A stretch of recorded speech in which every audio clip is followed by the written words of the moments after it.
Hello guys, start ചെയ്യല്ലേ? അപ്പോൾ നമുക്ക് ഫസ്റ്റ് ടോപ്പിക് കോർപ്പറേറ്റ് ഫിനാൻഷ്യൽ റിപ്പോർട്ടിംഗിലെ ഇൻഡേഴ്സ് 16 ആണ്, പ്രോപ്പർട്ടി പ്ലാന്റ് ആൻഡ് എക്യുപ്മെന്റ്. പണ്ട് ഈ അക്കൗണ്ടിങ് സ്റ്റാൻഡേർഡിന്റെ പേര് ഫിക്സഡ് അസറ്റ് ആയിരുന്നു. ഈ അക്കൗണ്ടിങ് സ്റ്റാൻഡേർഡിന് ഒരുപാട് പ്രത്യേകതകളുണ്ട്. ഈ അക്കൗണ്ടിങ് സ്റ്റാൻഡേർഡ് പഠിക്കുമ്പോൾ നമ്മൾ ഒന്നുകൂടി എക്സാം ഓറിയന്റഡ് ആയിട്ട് എന്ത് ചെയ്യണം, പഠിക്കണം. ഒരുപാട് ക്വസ്റ്റ്യൻസുകൾ നമുക്ക് വർക്ക്ഔട്ട് ചെയ്യാന്നുള്ളതാണ്. എല്ലാവർക്കും അക്കൗണ്ടിങ് സ്റ്റാൻഡേർഡ് ഒരു തിയററ്റിക്കൽ എന്താ പറയുക പാർട്ടാണോ എന്നുള്ളത് ഡൗട്ട് ഉണ്ട്. ഒരിക്കലും അക്കൗണ്ടിങ് സ്റ്റാൻഡേർഡ് എന്ന് പറയുന്നത് തിയററ്റിക്കൽ പാർട്ടല്ല. ഇതിലുള്ള പ്രൊവിഷൻസ് നമ്മൾ അപ്ലൈ ചെയ്തിട്ട് എങ്ങനെയാണ് നമ്മളുടെ അക്കൗണ്ട്സിൽ ഇതിലുള്ള പ്രൊവിഷൻസ് അപ്ലൈ ചെയ്യുക എന്നുള്ളതാണ് accounting standard. Accounting standard is A rules and regulations, എല്ലാവർക്കും അറിയാം അല്ലെ? ഓക്കെ, അപ്പോൾ നമുക്ക് പ്രോപ്പർട്ടി പ്ലാൻ ആൻഡ് എക്യുപ്മെന്റ് എന്ന് പറയുന്നത് ഫിക്സഡ് അസറ്റിന്റെ അക്കൗണ്ടിങ് സ്റ്റാൻഡേർഡ് ആണ്.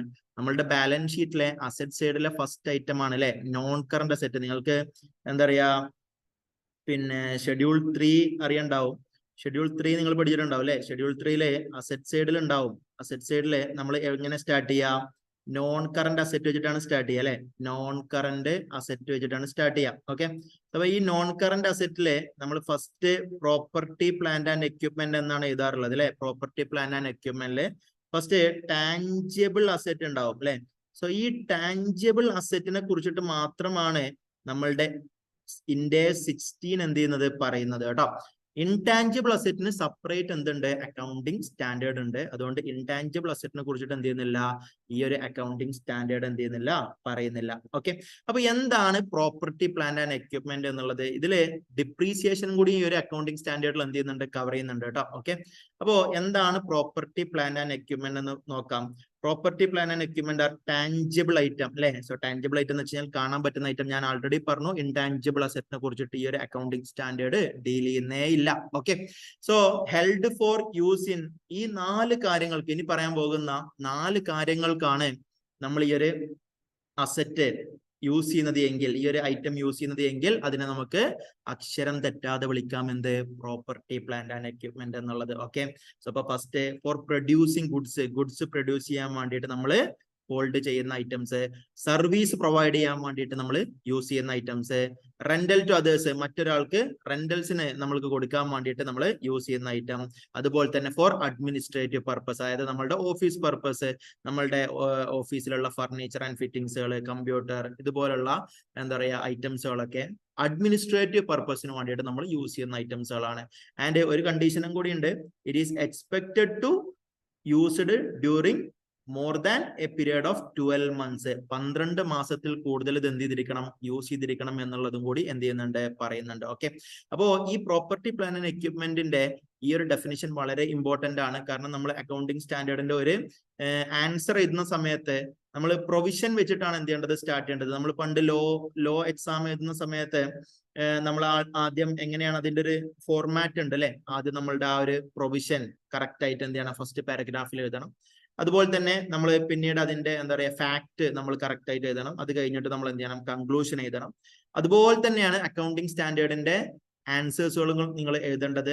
നിങ്ങൾ ആദ്യം അതിന്റെ ആ ഒരു പ്രൊവിഷൻ, ഡെഫിനിഷൻസും കാര്യങ്ങളൊക്കെ എഴുതിയതിന്റെ ശേഷം മാത്രമാണ് നിങ്ങൾ എന്ത് ചെയ്യേണ്ടത്, ആൻസറിലോട്ട് പോകേണ്ടത്. അതുകൊണ്ട് തന്നെ നമ്മൾ ഈ ഒരു അക്കൗണ്ടിങ് സ്റ്റാൻഡേർഡിന്റെ ഈ ഒരു പ്രോപ്പർട്ടി പ്ലാൻ ആൻഡ് എക്യുപ്മെന്റിന്റെ ഡെഫിനിഷൻ പഠിക്കല് വളരെ നിർബന്ധമായിട്ടുള്ള കാര്യമാണ്. വളരെ സിമ്പിൾ ഡെഫിനിഷൻ ആണ്, ടാഞ്ചിബിൾ ഐറ്റം ആണ്. ഈ 4 കാര്യങ്ങൾക്കാണ് 12 മാസത്തിൽ കൂടുതൽ ബിസിനസിന് വേണ്ടി യൂസ് ചെയ്യുന്ന ഐറ്റംസ് ആണ് എന്ത്, പ്രോപ്പർട്ടി പ്ലാന്റ് ആൻഡ് എക്യുപ്മെന്റ് എന്ന് പറയുന്നത്. ഓക്കെ, സോ പിന്നെ ഈ ഒരു അക്കൗണ്ടിങ് സ്റ്റാൻഡേർഡില് പ്ലാന്റ്, ബയോളജിക്കൽ പ്ലാന്റ്സുകളൊന്നും എന്ത് ചെയ്യുന്നില്ല, ഇൻക്ലൂഡ് ചെയ്യുന്നില്ല. ബയോളജിക്കൽ പ്ലാന്റ്സ് എന്ന് പറഞ്ഞു കഴിഞ്ഞാൽ നിങ്ങൾക്ക് അറിയാം അല്ലെ? നമ്മളുടെ ചുറ്റുവട്ടത്തുള്ള മരങ്ങള്, അതുപോലെ തന്നെ ഒരുപാട് പ്ലാന്റ് ക്രോപ്സ് അല്ലെ, നെല്ല്, അങ്ങനത്തെ സാധനങ്ങൾ ഒരുപാട് ചിലപ്പോൾ അസറ്റ് ആകാം മേ ബി. അതുകൊണ്ട് 12 മാസത്തിൽ കൂടുതൽ ചിലപ്പോൾ നമുക്ക് എന്ത് കിട്ടുന്നുണ്ടാകാം, ബെനിഫിറ്റ്സ് കിട്ടുന്നുണ്ടാകാം. പക്ഷെ എങ്കിലും ബയോളജിക്കൽ പ്ലാന്റ്സ് അല്ലെങ്കിൽ ബയോളജിക്കൽ അസറ്റുകളൊന്നും എന്തല്ല, നമ്മൾ ഈ ഒരു അക്കൗണ്ടിങ് സ്റ്റാൻഡേർഡിൽ കവർ ചെയ്യുന്നില്ല എന്ന് മാത്രം. പക്ഷേ ഒരു ഐറ്റം മാത്രം നമ്മൾ ഈ ഒരു അക്കൗണ്ടിങ് സ്റ്റാൻഡേർഡിൽ കവർ ചെയ്യുന്നുണ്ട്. സോ അതാണ് ബെയറർ പ്ലാന്റ് കേട്ടോ. അപ്പൊ ബെയറർ പ്ലാന്റ് ഈ ഒരു അക്കൗണ്ടിങ് സ്റ്റാൻഡേർഡിൽ കവർ ചെയ്യുന്ന ഒരു ഐറ്റം ആണ്. അപ്പൊ എന്താണ് ബെയറർ പ്ലാന്റ് എന്നുള്ളത് നമുക്ക് എന്ത് ചെയ്യണം, കൃത്യമായിട്ട് നോക്കണം.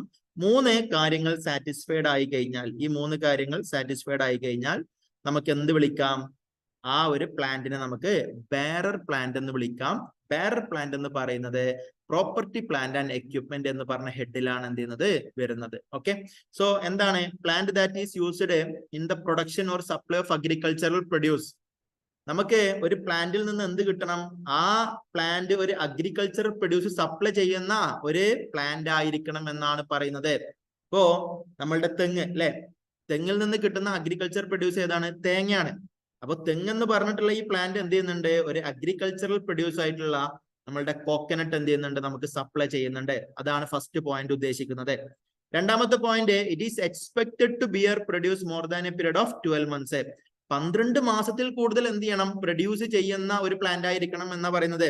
അപ്പൊ തെങ്ങൊക്കെ ഒരുപാട് കാലങ്ങൾ എന്ത് ചെയ്യുന്നുണ്ട്? നമുക്ക് തേങ്ങ എന്ത് ചെയ്യുന്നുണ്ട്? സപ്ലൈ ചെയ്യുന്ന മരമാണ് എന്ത്? തെങ്ങ് എന്ന് പറയുന്നത്. അതുപോലെയുള്ള ഒരുപാട് മരങ്ങളുണ്ട്. അപ്പോ 12 മാസത്തിൽ കൂടുതൽ നമുക്ക് അഗ്രികൾച്ചറൽ പ്രൊഡ്യൂസ് തരുന്ന, സപ്ലൈ ചെയ്യുന്ന ഒരു പ്ലാന്റ് ആയിരിക്കണം. ആൻഡ് മൂന്നാമത്തത്, has A remote likelihood of being sold as A agricultural produce except for incidental scrap sale. അതായത് നമുക്ക് ഈ ഒരു മരം, ഈ ഒരു പ്ലാന്റ്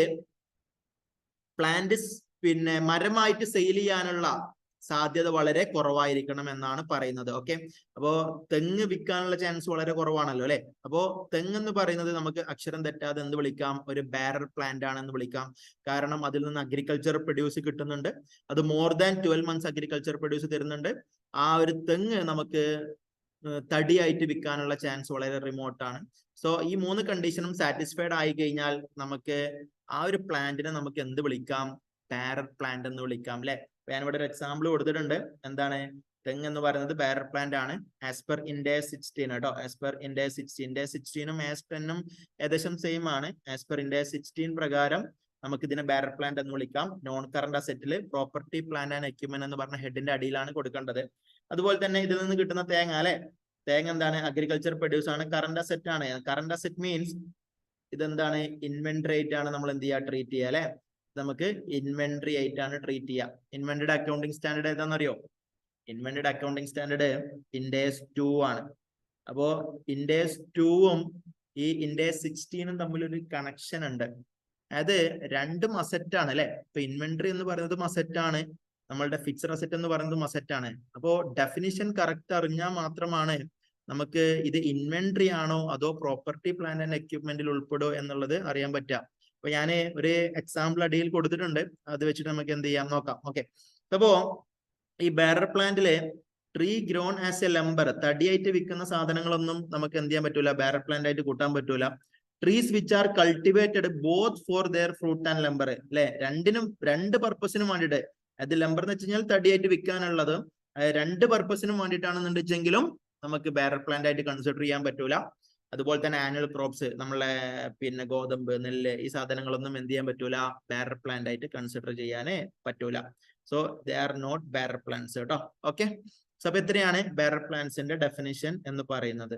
ഓക്കെ, സോ ഇനി നമുക്ക് ഒരു ക്വസ്റ്റ്യൻ നോക്കാം. സോ ഒരു വളരെ ബേസിക് ആയിട്ടുള്ള ഒരു ക്വസ്റ്റ്യൻ ആണ്. A public limited company whose main object has stated in MOA, Memorandum of Association, is to purchase, acquire, contract, develop, cultivate and sell agriculture and urban lands and buy large plot of virgin lands. നമ്മൾ large പ്ലോട്ടുകൾ എന്ത് ചെയ്യാണ്? Purchase ചെയ്യാണ്. and develop and cultivate them and sell them in small plot. അത് നമ്മൾ split ചെയ്ത് എന്ത് ചെയ്യാണ്? സ്മാൾ പ്ലോട്ട്സുകളായിട്ട് എന്ത് ചെയ്യാണ്? സെയിൽ ചെയ്യാണ്. So land purchased by the company and the cost of development has been consistently grouped under the fixed asset in its balance sheet. So balance ഷീറ്റില് ഈ ഒരു ലാൻഡിനെ ഫിക്സഡ് അസറ്റ് ആയിട്ടാണ് കൺസിഡർ ചെയ്യുന്നത്. അപ്പൊ ഈ ഒരു കമ്പനിയുടെ മെയിൻ ഒബ്ജക്റ്റീവ് എന്ന് പറഞ്ഞു കഴിഞ്ഞാല് ലാർജ് പ്ലോട്ടുകൾ പർച്ചേസ് ചെയ്തിട്ട് അത് സ്മാൾ പ്ലോട്ട്സുകളായിട്ട് കട്ട് ചെയ്ത് സ്പ്ലിറ്റ് ചെയ്ത് സ്മാൾ പ്ലോട്ട്സുകൾ വിൽക്കുന്നതാണ്. ദാറ്റ് മീൻസ് പക്ക റിയൽ എസ്റ്റേറ്റ് പരിപാടി അല്ലെ. സ്മാൾ പ്ലോട്ടുകളായിട്ട് നമ്മൾ ലാൻഡ് വിൽക്കുന്ന പരിപാടിയാണ്. സോ ലാൻഡ് ആണ് അവരുടെ എന്ത്? ഇൻവെന്ററി എന്ന് പറയുന്നത്. ഒരിക്കലും ഇവിടെ ഈ ഒരു കേസിൽ നമുക്ക് ലാൻഡിനെ എന്തായിട്ട് കൺസിഡർ ചെയ്യാൻ പറ്റൂല? ഫിക്സഡ് അസറ്റ് ആയിട്ട് കൺസിഡർ ചെയ്യാൻ പറ്റൂല. അപ്പൊ നമ്മള് ഇതിന്റെ ആൻസർ കമന്റ്, ഇതിന്റെ ആൻസർ എങ്ങനെ എഴുതും? നമ്മള് ഇങ്ങനത്തെ ഒരു ക്വസ്റ്റ്യൻ നമ്മളുടെ എക്സാമിന് വന്നു കഴിഞ്ഞാല് ഒരു ആൻസർ, അക്കൗണ്ടിങ് സ്റ്റാൻഡേർഡിന്റെ ആൻസർ എങ്ങനെ എഴുതും? ഞാൻ വളരെ ബേസിക് ആയിട്ടുള്ള ഒരു ക്വസ്റ്റ്യൻ ആണ്. ഇങ്ങനത്തെ ക്വസ്റ്റ്യൻ ഒന്നും ചിലപ്പോൾ എക്സാമിന് വന്നോളണമെന്നില്ല. പക്ഷെ നമുക്ക് ആൻസർ എഴുതാൻ എന്ത് ചെയ്തോളണം? അറിഞ്ഞിരിക്കണം അല്ലെ. ഓക്കെ, അപ്പൊ ആദ്യം നമ്മൾ എഴുതേണ്ടത് ഇൻഡെക്സ് 16ന്റെ PPയുടെ ഡെഫിനിഷൻ ആണ് ആദ്യം എഴുതേണ്ടത് കേട്ടോ. ഓക്കെ, അപ്പൊ നമ്മൾ ആദ്യം ആസ് പെർ ഇൻഡേസ് 16 എന്ന് പറഞ്ഞിട്ട് so property plant and equipment are tangible items അല്ലെ. സോ ആ ഒരു ഡെഫിനിഷൻ ഉണ്ടല്ലോ, അത് ആദ്യം എഴുതണം. സോ അത് കഴിഞ്ഞിട്ട് നമ്മൾ എന്ത് ചെയ്യണം, രണ്ടാമത്തെ പാരഗ്രാഫില് നമ്മൾ ഇൻവെന്ററി ഡെഫിനിഷനും എഴുതണം. സോ ആസ് പെർ ഇൻഡേസ് 2 പ്രകാരം ഇൻവെന്ററി എന്ന് പറയുന്നതും അസറ്റ് തന്നെയാണ്. So inventories are asset. പക്ഷെ ഈ അസറ്റ് എന്തിനു വേണ്ടി യൂസ് ചെയ്യുന്നതാണ്? It is held for sale in the ordinary course of business അല്ലെ.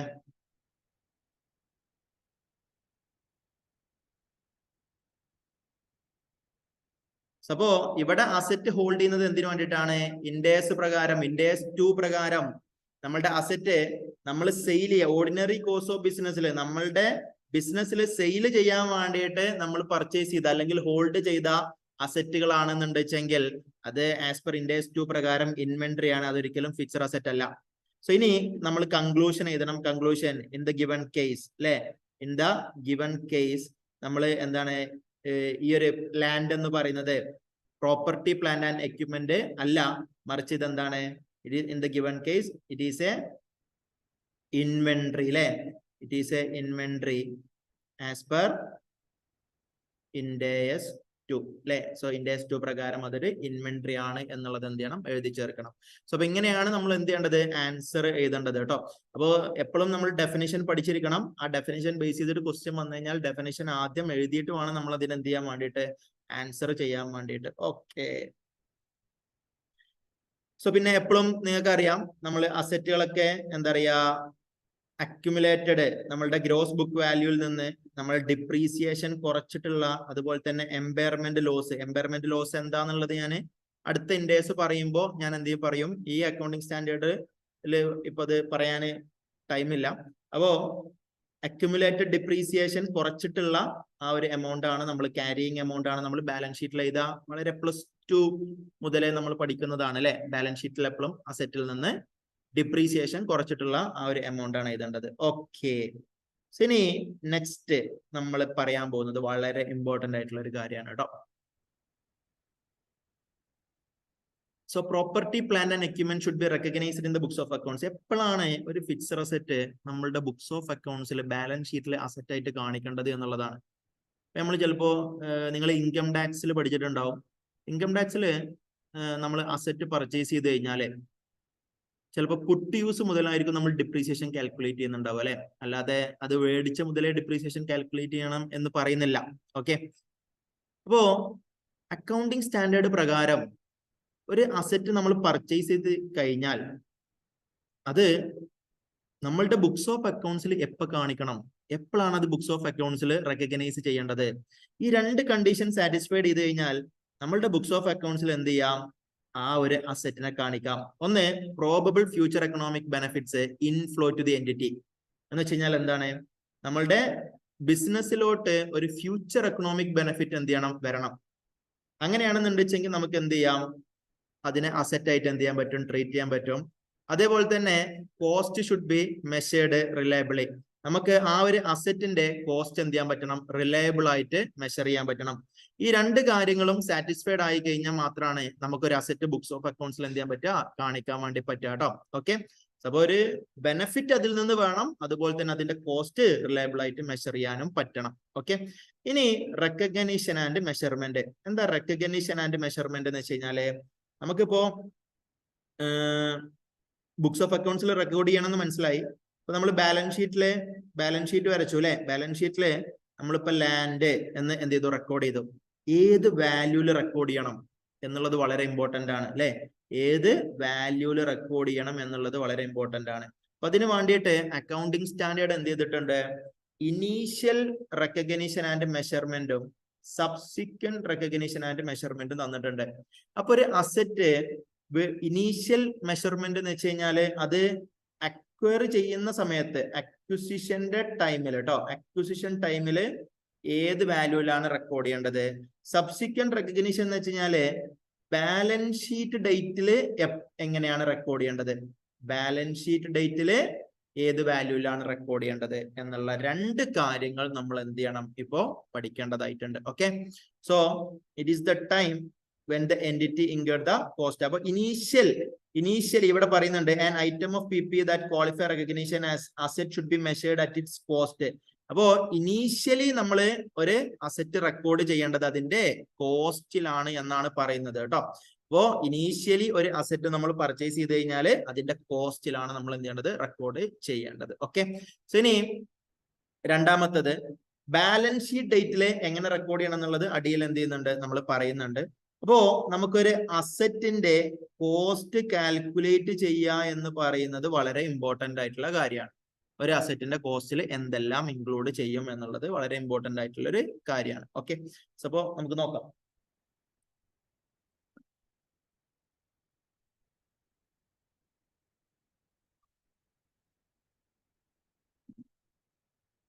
അപ്പൊ ഇവിടെ ഞാൻ അസറ്റിന്റെ കോസ്റ്റ് കാൽക്കുലേറ്റ് ചെയ്യാൻ വേണ്ടിയിട്ടുള്ള കാര്യങ്ങളൊക്കെ എന്ത് ചെയ്തിട്ടുണ്ട് ഇവിടെ കൊടുത്തിട്ടുണ്ട്.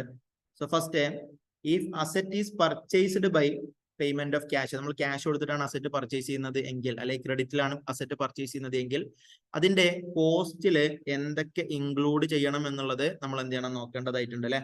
സോ അപ്പൊ ആദ്യം അതിന്റെ പർച്ചേസ് പ്രൈസ് തന്നെയാണ് ഇൻക്ലൂഡ് ചെയ്യേണ്ടത്. പിന്നെ non refundable taxes and duties എന്ത് ചെയ്യണം ഇൻക്ലൂഡ് ചെയ്യണം. നോൺ റീഫണ്ടബിൾ ടാക്സസ് എന്ന് വെച്ചാൽ കസ്റ്റംസ് ഡ്യൂട്ടി പോലത്തെ ടാക്സസുകളൊക്കെ നമ്മൾ എന്ത് ചെയ്യണം നോൺ റീഫണ്ടബിൾ ആണ്.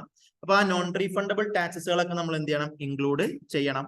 പിന്നെ initial delivery and handling cost. എന്താ initial delivery and handling cost എന്ന് വെച്ച് കഴിഞ്ഞാല് ഡെലിവറി, അതായത് നമ്മളെ ലോഡിംഗ് ആൻഡ് അൺലോഡിംഗ് കോസ്റ്റിനെയാണ് initial delivery and handling cost എന്ന് പറയുന്നത് കേട്ടോ.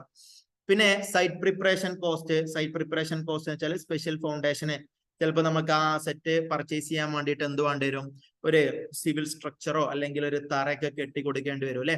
അതിനെയാണ് നമ്മൾ സൈറ്റ് പ്രിപ്പറേഷൻ കോസ്റ്റ് എന്ന് പറയുന്നത്. പിന്നെ ആ സെറ്റ് ഇൻസ്റ്റാൾ ചെയ്യാനുള്ള കോസ്റ്റ് ഉണ്ട്. അവിടെ വളരെ ഇമ്പോർട്ടന്റ് ആയിട്ടുള്ള ഒരു കാര്യം പറയുന്നുണ്ട്. After deducting the net proceeds of sample produced at the time of testing, നമ്മൾ ഇൻസ്റ്റാൾ ചെയ്യുന്ന സമയത്ത് എന്ത് ചെയ്യും, ഈ ആ സെറ്റ് പ്രോപ്പർ ആയിട്ട് ടെസ്റ്റ് ചെയ്യും അല്ലെ. ആ ടെസ്റ്റ് ചെയ്യുന്ന സമയത്ത് എന്തെങ്കിലും പ്രൊഡക്റ്റ് ആ ഒരു മെഷീനറിയിൽ നിന്ന് നമുക്ക് പ്രൊഡ്യൂസ് ആയി വന്നു, ആ പ്രൊഡ്യൂസ് ആയ സാധനം നമ്മൾ ചിലപ്പോൾ എന്ത് ചെയ്യും, സാമ്പിൾ അല്ലെ, ആ സാമ്പിൾ നമ്മൾ ചിലപ്പോൾ സെയിൽ ചെയ്യും. അപ്പോൾ നമുക്ക് ഒരു കുറച്ച് എമൗണ്ട് നമുക്ക് എന്ത് ചെയ്യും റിസീവ് ചെയ്യും. ആ എമൗണ്ട് എന്ത് ചെയ്യണം ഈ ഇൻസ്റ്റാളേഷൻ കോസ്റ്റിൽ നിന്ന് നമ്മൾ എന്ത് ചെയ്യണം റെഡ്യൂസ് ചെയ്യണം എന്നുള്ളതാണ് പറയുന്നത്. അടുത്തത് പ്രൊഫഷണൽ ഫീസ്, അതായത് fees of architecture and engineering fees. പിന്നെ ബോറോയിങ് കോസ്റ്റ്. ബോറോയിങ് കോസ്റ്റ് എന്ന് വെച്ച് കഴിഞ്ഞാൽ എന്താണ്, ഒരു അസറ്റ് മേടിക്കുന്നത് നമ്മൾ ലോൺ എടുത്തിട്ടാണെന്ന് ഓട്ടിക്കും. ലോൺ എടുത്തിട്ട് നമ്മൾ അസറ്റ് മേടിക്കും അല്ലെ. അപ്പൊ ലോൺ എടുത്ത് അസറ്റ് മേടിക്കുമ്പോ നമുക്ക് ചിലപ്പോൾ ഇൻട്രസ്റ്റ് കൊടുക്കേണ്ടി വരും. ഇൻട്രസ്റ്റ് അല്ലെ, ആ ഇൻട്രസ്റ്റ് നമുക്ക് ഈ അസറ്റിന്റെ കോസ്റ്റിൽ ഇൻക്ലൂഡ് ചെയ്യാൻ പറ്റുമോ എന്നുള്ളതാണ് അടുത്ത ചോദ്യം. അപ്പൊ അത് ഇൻഡേസ് 23 ഉണ്ട്, ബോറോയിങ് കോസ്റ്റ് എന്ന് പറഞ്ഞിട്ടുള്ള അക്കൗണ്ടിങ് സ്റ്റാൻഡേർഡ് ഉണ്ട്. ഓക്കെ, ഈ ബോറോയിങ് കോസ്റ്റ് എന്ന് പറഞ്ഞിട്ടുള്ള ഈ അക്കൗണ്ടിങ് സ്റ്റാൻഡേർഡ് പെർമിറ്റ് ചെയ്താൽ മാത്രമാണ് ആ ഒരു ലോണിന്റെ, അതായത് അസറ്റിന് വേണ്ടി നമ്മൾ എടുത്ത ലോണിന്റെ ഇൻട്രസ്റ്റ് ഈ അസറ്റിന്റെ കോസ്റ്റിൽ ആഡ് ചെയ്യാൻ പറ്റുമോ എന്നുള്ള ചോദ്യത്തിനുള്ള ഉത്തരം എവിടെയാണ് കിടക്കുന്നത്, ഇൻഡേസ് 23 ബോറോയിങ് കോസ്റ്റിലാണ്. അവർ പെർമിറ്റ്, ആ അക്കൗണ്ടിങ് സ്റ്റാൻഡേർഡ് പെർമിറ്റ് ചെയ്ത് കഴിഞ്ഞാൽ നമുക്ക് ഇവിടെ എന്ത് ചെയ്യാം, അതിന്റെ കോസ്റ്റിൽ ആഡ് ചെയ്യാൻ പറ്റും. അടുത്തതായിട്ട് present value of decommissioning and restoration cost. എന്താ പ്രസന്റ് വാല്യൂ ഓഫ് ഡീകമ്മീഷനിങ്? നിങ്ങൾ മുല്ലപ്പെരിയാർ ഡീകമ്മീഷനിങ് എന്നൊക്കെ കേട്ടിട്ടില്ലേ? എന്താ ഡീകമ്മീഷനിങ് എന്ന് വെച്ച് കഴിഞ്ഞാൽ, അല്ലെങ്കിൽ റീസ്റ്റോറേഷൻ കോസ്റ്റ് എന്ന് വെച്ച് കഴിഞ്ഞാൽ, ഫോർ എക്സാമ്പിൾ പറയുകയാണെന്നുണ്ടെങ്കിൽ നമ്മളിപ്പോ ഒരു അസറ്റ് പർച്ചേസ് ചെയ്തു. ഇപ്പൊ ഞാൻ ഒരു 20 വർഷം ലീസിനെടുത്ത ഒരു ബിൽഡിംഗ് ആണ്. ആ ബിൽഡിങ്ങിൽ ഞാൻ എന്ത് ചെയ്യുകയാണെന്ന് വെച്ച് കഴിഞ്ഞാൽ ഒരു AC ഇൻസ്റ്റാൾ ചെയ്യുകയാണെന്ന് നോട്ടിക്കുക. ഞാൻ എന്റെ ചെലവിൽ തന്നെ ഒരു AC ഇൻസ്റ്റാൾ ചെയ്യാണ്. അപ്പൊ AC ഇൻസ്റ്റാൾ ചെയ്യുമ്പോൾ ചിലപ്പോൾ നമ്മളൊരു ഹോള് അല്ലെങ്കിൽ ആ ഒരു പിന്നെ ചുമരൊക്കെ എന്ത് ചെയ്യേണ്ടി വരും, ചിലപ്പോൾ ഒന്ന് പൊളിക്കേണ്ടി വരും അല്ലെ. ചെറുതായിട്ടൊരു ഹോള് പുറത്തേക്ക് പിന്നെ അതിന്റെ വേസ്റ്റ് പോകാൻ വേണ്ടിയിട്ട് ഹോൾ ഇതാക്കേണ്ടി വരും. അപ്പോ നമ്മളുടെ ലീസ് അഗ്രിമെന്റില് ഈ ഒരു പിന്നെ ഓണർ എഴുതിയിട്ടുള്ളത് എന്താന്ന് വെച്ച് കഴിഞ്ഞാല്, നമ്മൾ 20 വർഷത്തെ നമ്മൾ ഈ ഒരു ബിൽഡിങ്ങിന്റെ യൂസേജ് കഴിഞ്ഞിട്ട് നമ്മൾ എന്ത് ചെയ്യാണ്, ഇത് പിരിഞ്ഞു പോകുന്ന സമയത്ത് എങ്ങനെയാണോ ഒറിജിനൽ പൊസിഷൻ ആ ബിൽഡിംഗ് ഉണ്ടായിരുന്നത് അതേപോലെ തന്നെ ആവണം. അപ്പൊ സ്വാഭാവികമായിട്ടും നമ്മൾ ഈ ഒരു AC ഇൻസ്റ്റാൾ ചെയ്തപ്പോ ആ ഒരു ചുമരിന് നമ്മൾ എന്ത് ചെയ്തിട്ടുണ്ട്, ഒരു ഹോള് ഉണ്ടാക്കിയിട്ടുണ്ടായിരുന്നു അല്ലെ. അപ്പൊ അത് ആ ഒരു 20 വർഷം കഴിഞ്ഞാല് അല്ലെങ്കിൽ ആ ഒരു AC മാറ്റുന്ന സമയത്ത് നമ്മൾ എന്ത് ചെയ്യണം, റീസ്റ്റോർ ചെയ്യൽ വളരെ ഇമ്പോർട്ടന്റ് ആയിട്ടുള്ള കാര്യമാണ്. പക്ഷെ അത് 20 വർഷം കഴിഞ്ഞിട്ട് സംഭവിക്കുന്ന കാര്യമാണ്. 20 വർഷം കഴിഞ്ഞിട്ട് സംഭവിക്കുന്ന കാര്യമാണ്. പക്ഷേ ആ 20 വർഷം കഴിഞ്ഞിട്ട് നമുക്കത് റീസ്റ്റോർ ചെയ്യാൻ വേണ്ടി വരുന്ന കോസ്റ്റ് എന്ത് ചെയ്യണം? ഇപ്പൊ നമ്മൾ എന്ത് ചെയ്യണം? നമ്മളുടെ അസറ്റിന്റെ കോസ്റ്റില് ആഡ് ചെയ്യണം എന്നാണ് പറയുന്നത്. ഇപ്പൊ 20 വർഷം കഴിഞ്ഞിട്ട് ഇൻകർ ചെയ്യുന്ന കോസ്റ്റ് ഇപ്പോ അസറ്റ് പർച്ചേസ് ചെയ്യുമ്പോൾ തന്നെ റെക്കോർഡ് ചെയ്യണം എന്ന് പറയുമ്പോൾ അതിന്റെ പ്രസന്റ് വാല്യൂ നമുക്ക് റെക്കോർഡ് ചെയ്യാൻ പറ്റുള്ളൂ അല്ലെ? അല്ലാതെ 20 വർഷം കഴിഞ്ഞിട്ട് എത്രയായിരിക്കുമോ അതിന്റെ കോസ്റ്റ് ഒന്നും നമുക്കറിയില്ല. അപ്പോ അന്നുണ്ടാകാൻ പോകുന്ന കോസ്റ്റിന്റെ ഇന്നത്തെ വാല്യൂ, പ്രസന്റ് വാല്യൂ ആണ് നമ്മൾ എന്ത് ചെയ്യേണ്ടത്? റെക്കോർഡ് ചെയ്യേണ്ടത്. അതുകൊണ്ടാണ് അതിനെ present value of decommissioning and restoration cost എന്ന് പറയുന്നത്. മനസ്സിലായിട്ടുണ്ടാവുമെന്ന് വിചാരിക്കുന്നു. ഓക്കെ. സോ പിന്നെ ടെസ്റ്റ് റണ്ണിന്റെ കോസ്റ്റ്, അതുപോലെ തന്നെ എന്തെങ്കിലും ഇനി ഡയറക്ട്ലി അട്രിബ്യൂട്ടബിൾ ആ ഒരു അസറ്റ് പ്രസന്റ് ലൊക്കേഷനിലോട്ടോ അതുപോലെ തന്നെ അത് പ്രസന്റ് കണ്ടീഷനിലോട്ടോ എത്തിക്കാൻ വേണ്ടി വന്ന എല്ലാ ഡയറക്ട്ലി അട്രിബ്യൂട്ടബിൾ ആയിട്ടുള്ള കോസ്റ്റുകളും നമുക്ക് എന്ത് ചെയ്യണം? ഇതിൽ ആഡ് ചെയ്യണം. എന്തെങ്കിലും പ്രൈസ് അഡ്ജസ്റ്റ്മെന്റ് ഉണ്ടെന്നുണ്ടെങ്കിൽ കുറക്കെ ആഡ് ചെയ്യാം. എന്തെങ്കിലും ഡ്യൂട്ടീസിലെ അതായത് ടാക്സസിൽ എന്തെങ്കിലും ചേഞ്ചസ് ഉണ്ടെന്നുണ്ടെങ്കിൽ അത് ആഡ് ചെയ്യുക, ലെസ് ചെയ്യുകയോ ചെയ്യാം. ട്രേഡ് ഡിസ്കൗണ്ട് എന്ത് ചെയ്യാം? നമുക്ക് ലെസ് ചെയ്യാം. ഇത്രയും കാര്യങ്ങൾ ചെയ്ത് കഴിഞ്ഞാല് നമുക്കൊരു അസറ്റിന്റെ കോസ്റ്റ് കിട്ടും. കോസ്റ്റ് ഓഫ് PPE എത്രയാണ് ക്യാപിറ്റലൈസ് ചെയ്യേണ്ടത് എന്നുള്ളത് നമുക്ക് എന്ത് ചെയ്യാൻ പറ്റും? അറിയാൻ പറ്റും. സോ അപ്പൊ ഇത്രയും കാര്യങ്ങൾ ആഡ് ചെയ്തിട്ടുള്ളതാണ് എന്ത്? ഒരു അസറ്റിന്റെ കോസ്റ്റ് എന്ന് പറയുന്നത് കേട്ടോ. അപ്പൊ അതിൽ ഹാൻഡ്ലിംഗ് ചാർജസ് വരുന്നുണ്ട്, ലോഡിംഗ് ചാർജസ് വരുന്നുണ്ട്, ഇൻസ്റ്റലേഷൻ ചാർജസ് വരുന്നുണ്ട്, ടെസ്റ്റ് റൺ ഉണ്ട്, അതുപോലെ തന്നെ ഡീകമ്മീഷനിങ് ആൻഡ് റീസ്റ്റോറേഷൻ കോസ്റ്റ് ഉണ്ട്. ഒരുപാട് കോസ്റ്റുകൾ ആ ഒരു അസറ്റുമായി ബന്ധപ്പെട്ട് അടങ്ങിക്കിടക്കുന്ന എല്ലാ കോസ്റ്റുകളും ആഡ് ചെയ്തിട്ടാണ് നമ്മൾ ബാലൻസ് ഷീറ്റിൽ ഈ അസറ്റിന്റെ വാല്യൂ എന്ത് ചെയ്യുന്നത്? ഡിറ്റർമൈൻ ചെയ്യുന്നത്. അപ്പൊ അതാദ്യം നിങ്ങൾ പഠിക്കണം കേട്ടോ. ഓക്കെ. സോ ഇനി കോസ്റ്റ് ഓഫ് റീലൊക്കേറ്റിംഗ് ഒരു നോട്ട് ഉണ്ട്. ഈ നോട്ട് ജസ്റ്റ് ഒന്ന് വായിച്ചു നോക്കിയാൽ മതി. അത് cost of relocating or reorganising part or all of the operations of the enterprises not included in the carrying amount of PPE എന്നാണ് പറയുന്നത്. അതായത് നമ്മളിപ്പോ ഒരു അസറ്റ്, ഒരു മെഷീനറി ഒരു ഫാക്ടറിയിൽ നിന്ന് വേറൊരു ഫാക്ടറിയിലോട്ട് റീലൊക്കേറ്റ് ചെയ്യാണ്, അല്ലെങ്കിൽ റീഓർഗനൈസ് ചെയ്യാം. നമ്മൾ ഇടയ്ക്കുണ്ട് അല്ലെ, നമ്മളുടെ ഫാക്ടറിക്ക് ഒന്ന് റീഓർഗനൈസ് ചെയ്യും. ഇവിടുത്തെ മെഷീനറി അവിടെ കൊണ്ടുപോയേക്കും, അവിടുന്ന് ഇങ്ങോട്ട് കൊണ്ടുപോയിടും. അപ്പൊ അതിന് കുറച്ച് ചെലവുകൾ വരും. ആ ചെലവ് അസറ്റിന്റെ കോസ്റ്റിൽ ആഡ് ചെയ്യാൻ പറ്റുമോ എന്നുള്ളതാണ് ചോദ്യം. ആ ചെലവ് അസറ്റിന്റെ കോസ്റ്റിൽ എന്ത് ചെയ്യാൻ പറ്റൂല? ആഡ് ചെയ്യാനേ പറ്റൂല എന്നുള്ളതാണ് കേട്ടോ. ഓക്കെ. സോ ഇനി എന്തൊക്കെ അസറ്റിന്റെ കോസ്റ്റിൽ ഇൻക്ലൂഡ് ചെയ്യാൻ പറ്റൂല എന്നുള്ളതും കൂടിയും നമ്മൾ എന്ത് ചെയ്യണം? പഠിച്ചിരിക്കണം അല്ലെ? എന്തൊക്കെയാണ് എക്സ്ക്ലൂഡ് ചെയ്യേണ്ടത്? സോ എക്സ്ക്ലൂഡ് ചെയ്യേണ്ടത് ഒന്ന്, cost of opening A new facility, അതായത് സച്ച് ആസ് ഇനാഗുറേഷൻ കോസ്റ്റ്. ഒരു ബിൽഡിങ് ഇനാഗുറേറ്റ് ചെയ്യാനുള്ള കോസ്റ്റ് ഒന്നും എന്ത് ചെയ്യാൻ പാടില്ല? നമുക്ക് അസറ്റിന്റെ കോസ്റ്റിൽ ആഡ് ചെയ്യാൻ പറ്റൂല. അതേപോലെ തന്നെ cost of introducing A new product service including cost of advertising and promotional activities. നമ്മൾ ചിലപ്പോൾ ആ മെഷീനറിയിൽ നിന്ന് പിന്നെ എന്തെങ്കിലും പ്രൊഡക്റ്റ് ഒക്കെ പ്രൊഡ്യൂസ് അതിന്റെ അഡ്വർടൈസ്മെന്റ് കോസ്റ്റ്, പ്രൊമോഷണൽ ആക്ടിവിറ്റീസ് അതൊന്നും ഇൻക്ലൂഡ് ചെയ്യാൻ പറ്റില്ല. ചിലപ്പോൾ ആ മെഷീനറി എന്ത് ചെയ്യേണ്ടി വരും? നമുക്കൊന്ന് പിന്നെ സ്റ്റാഫിനെ പറഞ്ഞു കൊടുക്കണം, അല്ലെങ്കിൽ സ്റ്റാഫിനെ അത് ഓപ്പറേറ്റ് ചെയ്യണം എന്നുണ്ടെങ്കിൽ ഒരു സ്റ്റാഫിന് ഒരു ട്രെയിനിങ് കൊടുക്കേണ്ടി വരും. വലിയ വലിയ മെഷീനറീസ് ഒക്കെ ആണെന്ന് സ്റ്റാഫിന് ട്രെയിനിങ് കൊടുക്കേണ്ടി വരും. അപ്പൊ ആ മെഷീനറി ഓപ്പറേറ്റ് ചെയ്യാൻ സ്റ്റാഫിന് നമ്മൾ ട്രെയിനിങ് കൊടുക്കുമ്പോൾ ആ സ്റ്റാഫ് ട്രെയിനിങ്ങിന്റെ കോസ്റ്റ് എന്ത് ചെയ്യാൻ പാടില്ല?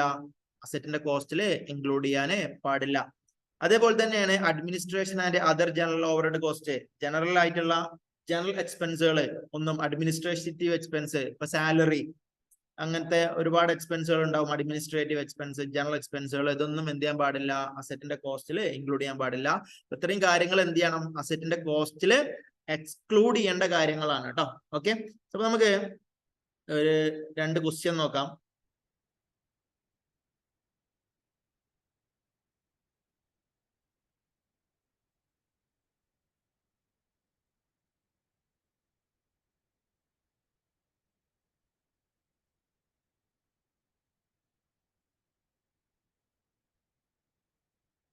So Krishna limited acquired machinery for 50 lakh.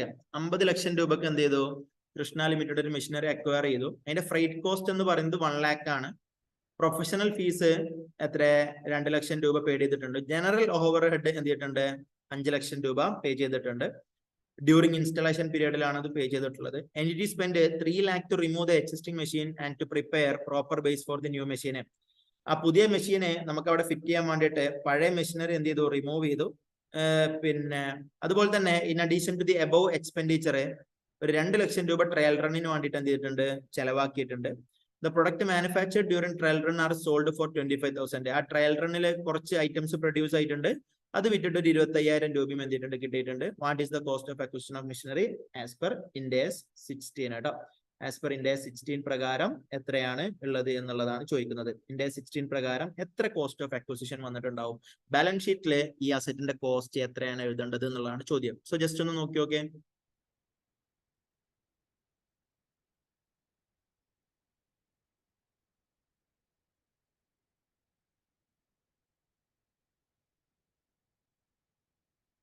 അപ്പൊ എപ്പോഴും നമ്മൾ ആൻസർ എഴുതുന്ന സമയത്ത് ഒരു കാര്യം നിങ്ങൾ ശ്രദ്ധിക്കേണ്ടതായിട്ടുണ്ട് കേട്ടോ. അത് എപ്പോഴും നമ്മൾ ഒരു ആൻസറിന് ഒരു ഹെഡിങ് കൊടുക്കണം. ഓക്കെ, സോ ഞാൻ ഇതിന്റെ ആൻസർ ഒന്ന് എന്ത് ചെയ്യാണ്, ജസ്റ്റ് നോക്കുകയാണ്. സോ അപ്പോ കോസ്റ്റ് ഓഫ് അക്വിസിഷൻ ഞാൻ ആദ്യം ഹെഡിങ് കൊടുക്കും. Okay, cost of acquisition of machinery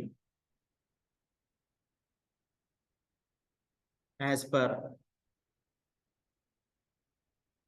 Ind AS 16 is computed as following.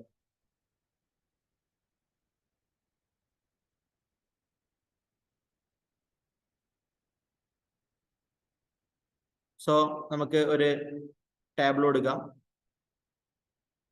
First purchase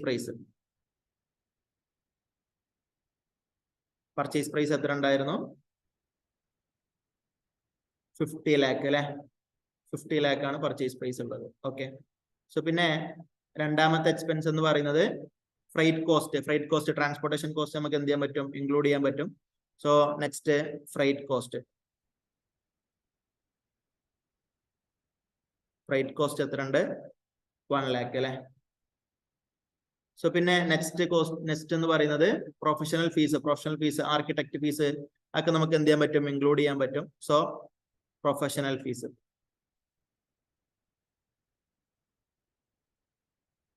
fees എത്ര ഉണ്ട്? 2 lakh ഉണ്ട് അല്ലെ. സോ പിന്നെ നമുക്ക് നെക്സ്റ്റ് എന്ന് പറയുന്നത് ജനറൽ ഓവർഹെഡ് എക്സ്പെൻസ് ആണ്. ജനറൽ എക്സ്പെൻസ് ഒരിക്കലും ഇൻക്ലൂഡ് ചെയ്യാൻ പറ്റൂല അല്ലെ. സോ പിന്നെ 3 lakh എന്തുണ്ട് നമുക്ക്? സൈറ്റ് പ്രിപ്പറേഷൻ കോസ്റ്റ് എന്ന് പറയാം അല്ലെ. അതായത് പഴയ മെഷീനറീസ് ഒക്കെ ഒഴിവാക്കിയിട്ട് പുതിയ മെഷീനറി ആക്കുന്നതാണ് അല്ലെ. സോ സൈറ്റ് പ്രിപ്പറേഷൻ കോസ്റ്റ് ആണ് ഇതിന് പറയാം. സോ സൈറ്റ് പ്രിപ്പറേഷൻ കോസ്റ്റ് നമുക്ക് എന്ത് ചെയ്യണം, ആഡ് ചെയ്യണം. ഓക്കെ, അപ്പൊ സൈറ്റ് പ്രിപ്പറേഷൻ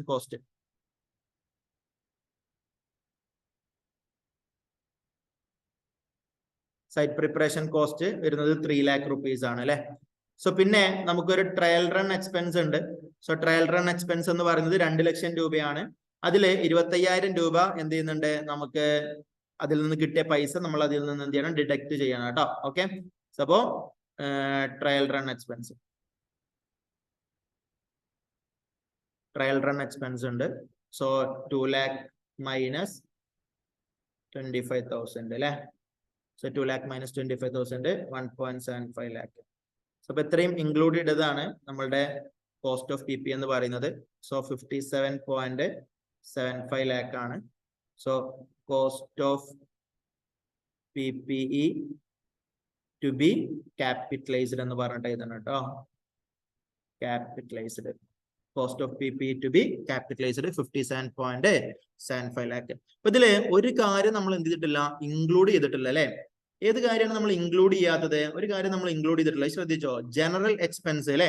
അപ്പൊ നമ്മൾ എപ്പോഴും ആൻസർ എഴുതുമ്പോൾ എല്ലാ കുട്ടികൾക്കും ഉണ്ടാകുന്ന ഒരു മിസ്റ്റേക്ക് ആണ് എന്ത്, നമ്മള് വേണ്ടാത്ത സാധനങ്ങളൊന്നും എടുക്കാതെ നമ്മൾ കറക്റ്റ് ആൻസർ എഴുതി പോകും. പക്ഷെ ഈ വേണ്ടാത്ത സാധനം എന്തുകൊണ്ടാണ് എടുക്കാത്തത്, എന്തുകൊണ്ടാണ് കോസ്റ്റ് ഓഫ് PPEയിൽ ജനറൽ എക്സ്പെൻസ് എടുക്കാത്തത് എന്നുള്ള കാര്യം കൂടി ആൻസറിൽ എഴുതുന്ന സമയത്താണ് ആസ് എ ഫൈനൽ സ്റ്റേജിൽ, നമ്മളിപ്പോ കോഴ്സിന്റെ ഫൈനൽ സ്റ്റേജിൽ നടക്കുമ്പോൾ നമ്മൾ ആ ഒരു സജഷനും കൂടി അതിൽ എന്ത് ചെയ്യണം, ഇൻക്ലൂഡ് ചെയ്യുമ്പോഴാണ് ഒരു പ്രൊഫഷണലിസം നമ്മളുടെ ആൻസറിന് എന്ത് ചെയ്യുന്നത്, വരുന്നത് കേട്ടോ.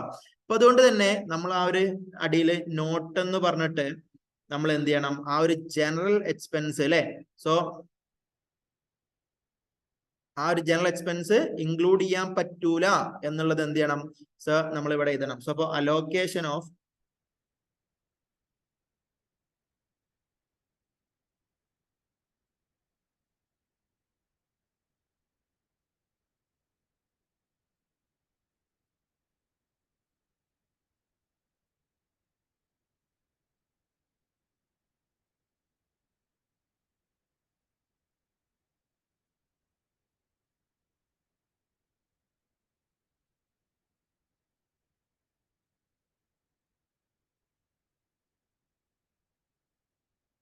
സോ ഇവിടെ എന്ത് ചെയ്യണം? Allocation of general overhead and administrative overhead is not added to the cost of asset. അസറ്റിന്റെ കോസ്റ്റിന്റെ ഒപ്പം ആഡ് ചെയ്യാൻ പാടില്ല. എന്തുകൊണ്ടാണ്? As it is not directly attributable to that asset. അല്ലെ, ആ ഒരു അസറ്റിന്റെ അക്വിസിഷനുമായി ബന്ധപ്പെട്ട് ഡയറക്ട്ലി ആട്രിബ്യൂട്ടബിൾ ആയിട്ടുള്ള എക്സ്പെൻസ് അല്ല. അതുകൊണ്ടാണ് ആ ജനറൽ ആൻഡ് അഡ്മിനിസ്ട്രേറ്റീവ് ഓവർഹെഡ് നമ്മൾ എന്ത് ചെയ്യാത്തത്? അസറ്റിന്റെ കോസ്റ്റിൽ ആഡ് ചെയ്യാത്തത് എന്ന് നമ്മൾ എന്ത് ചെയ്യണം? എഴുതണം കേട്ടോ. Okay, as it is not directly related to